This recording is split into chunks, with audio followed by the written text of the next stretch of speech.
Hello guys, welcome back to another Doctor Who novel review. In this video, as the title suggests, we're looking at Happy Endings by Paul Cornell. This is published in May of 1996 and it's the 50th new venture, 50th novel for the new adventure, of course, and obviously it was a bit of a celebration it was. Not only we got, like a new cover design and, which I do like actually, I do prefer it, I do like it actually, it's very sort of interesting really. But also we've got just like a way forward. But it's also marked the end of the main stream for Bernice Summerfield as a companion. She'd been a companion all the way through since 992's Love and War, and obviously she finishes her run here in Happy Endings. She did reappear later on in subsequent novels, Return of the Living Dad, Eternity Weeps, and Dying Days. She didn't and went off to do her own novel series afterwards. Yeah, but this is like the final bit, the last piece of the puzzle, whatever, to a run really. So because she's been at it for a long time. So obviously it's written by Paul Cornell. Paul Cornell is a fantastic writer, really talented, brilliant writer. He's done tons of stuff, of course. Father's Day was the first episode of Doctor Who I ever saw actually, so I do give him credit for that.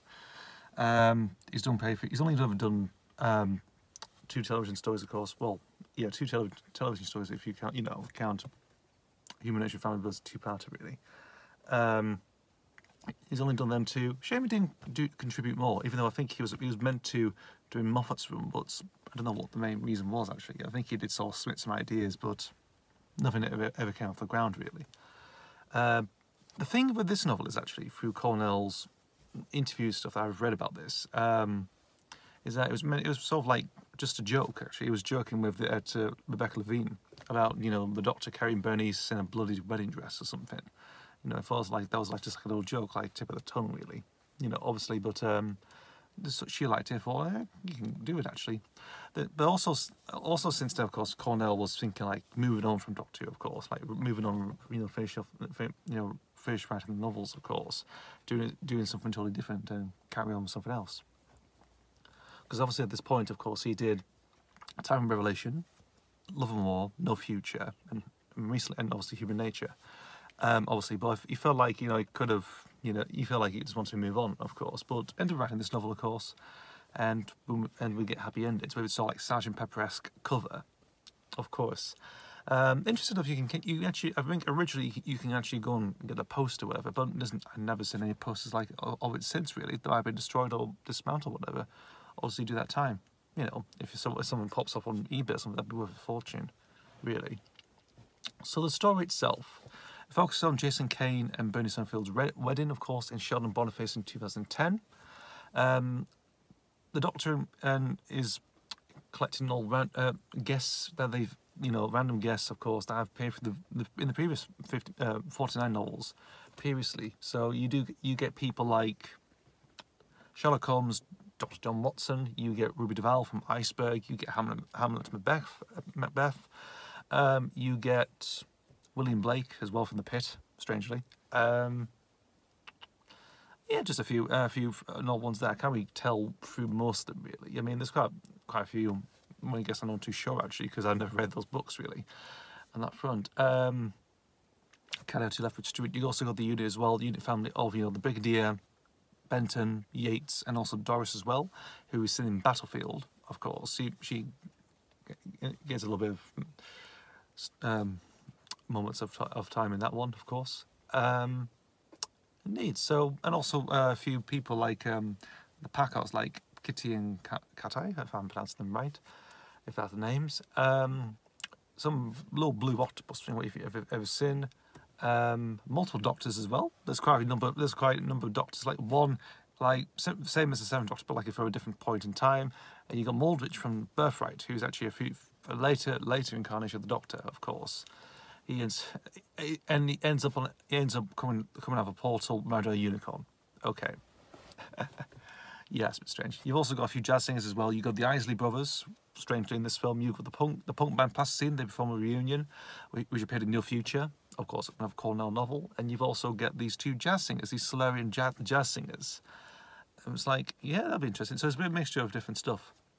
So that's the main thing. That's maybe what the build-up is for this novel. Everyone's like, you get introduced to his wedding guests, of course. You think, yeah, Benny's like, oh yeah, I haven't seen you for ages, and that sort of stuff. It's like, yeah, okay. And there's a little mystery as well, like involving with Sherlock Holmes, Dr. John Watson, the Brigadier Ross as well. I think just them lot hunting down the drug thing called Bliss. Also, like there's been like something going on doing around the countryside. Really, I always like that actually, because and obviously Sherlock Holmes takes on a bit of an interesting role in the side story along with Roz. And I do like that. I do like that actually. There's a funny scene, of course, at Cornell, where it's like, so they go to this door, this country house or something like that, you know, nearby in the village. And he knocks on the door and said, "I'm Sherlock Holmes." And obviously, this butler slams the door in his face. Holmes ends up kicking down the door and thinking knocking out the butler by accident, as well, and ends up meeting a guy called Lord Tasham, who's like sort of like the main billionaire people around in Sheldon Boniface, really. Just to question that. So that's one little side plot. I really thought it was pretty interesting.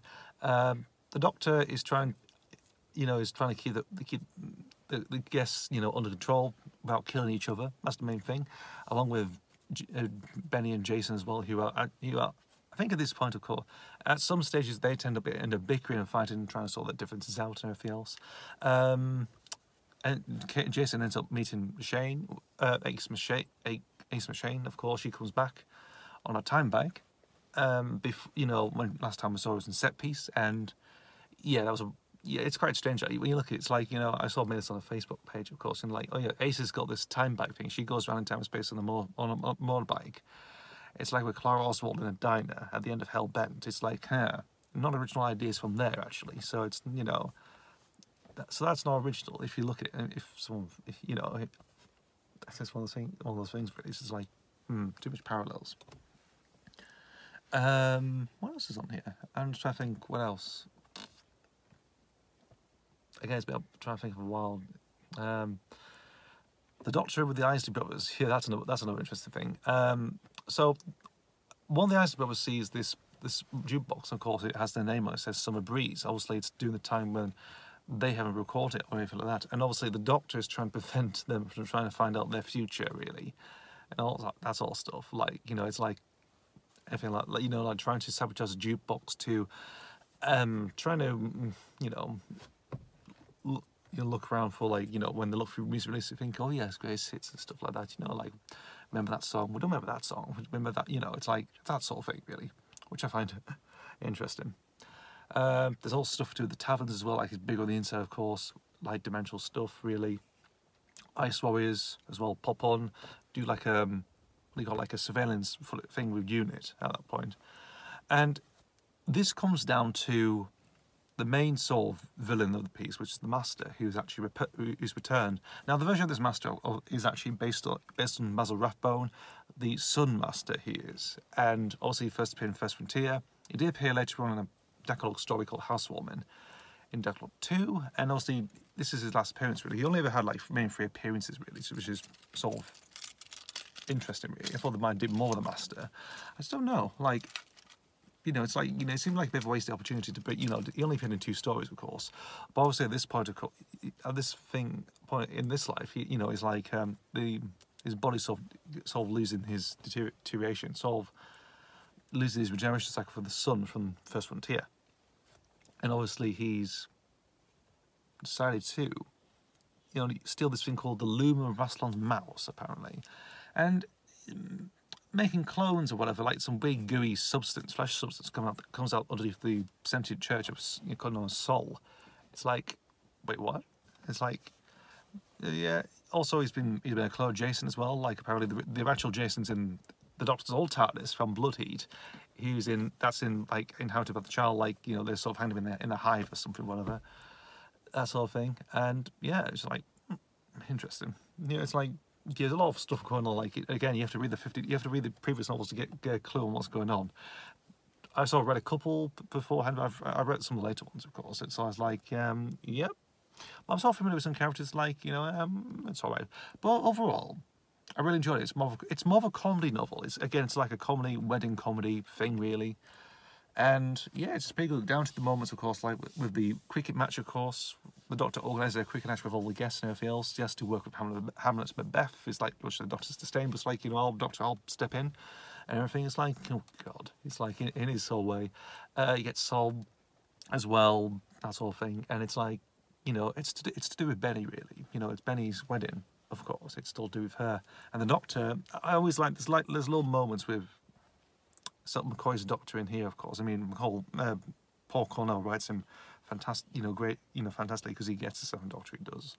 Unlike, you know, when Time Worm came out, you know, the three previous ones didn't really know. Unfortunately, Don Peel just didn't care for Seventh Doctor. Terrence Dicks wasn't too unsure. Robinson, you know, again wasn't being sure either, really. So, but Cornell got McCoy's Doctor and nailed him to a T. And obviously, you get that, of course. You get the, you know, the sort of melancholy moments, you know, obviously with the Doctor and wedding guests and everything else.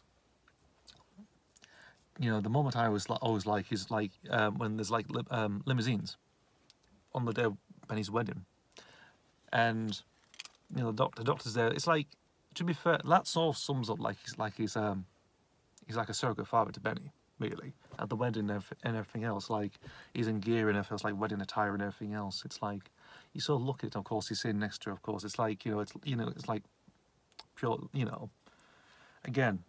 Like with many weddings, it's like, you know, you lose your, you know, it's like you let your dog go to the wider world, and that's how it feels like in this story as well. When you get to that point in that novel, it's like, yes, you sort of, you feel it with him. Obviously, how Cornell describes it, and it's just, again, really good. It's a funny, you know, you do get like, it's more comedy. It's not much horror or action or anything in this thing really, but it's more comedy, light-hearted fun. Really, it's nice actually. I really do think it's really one of these sort of interesting ones for actually interesting reading. Actually, I thought, you know, it's pretty good. Shame they didn't do with a 50th, you know, missed adventure really. Like they only ended up like 33 novels really. But you know, if they carried on, I wonder what they'll definitely cook up with a 50th missed adventure, even the 100th new adventure. You know, if the Virgin license continued really. Obviously, this Happy Ending sort of marks the sort of the end point really of like the final stretch of the Virgin New Adventures at that point. And yeah, but they go on a high because I mentioned obviously the previous ones I mentioned beforehand. Of course, they sort of go on high. They've really peaked to that point. You know, but I do think it's really good. You know, it's decent. It's decent. Read too. I thought it was just pretty good actually. Indeed. So, nothing else really to say about Happy Endings, but there we go. It's a decent novel, comedy novel. I really sort of enjoyed it for what it was. Very, very funny. You know, a lot of wit as well from Cornell as well. So I thought it was pretty good. Thank you guys for watching. As always, see you for the next video, and goodbye.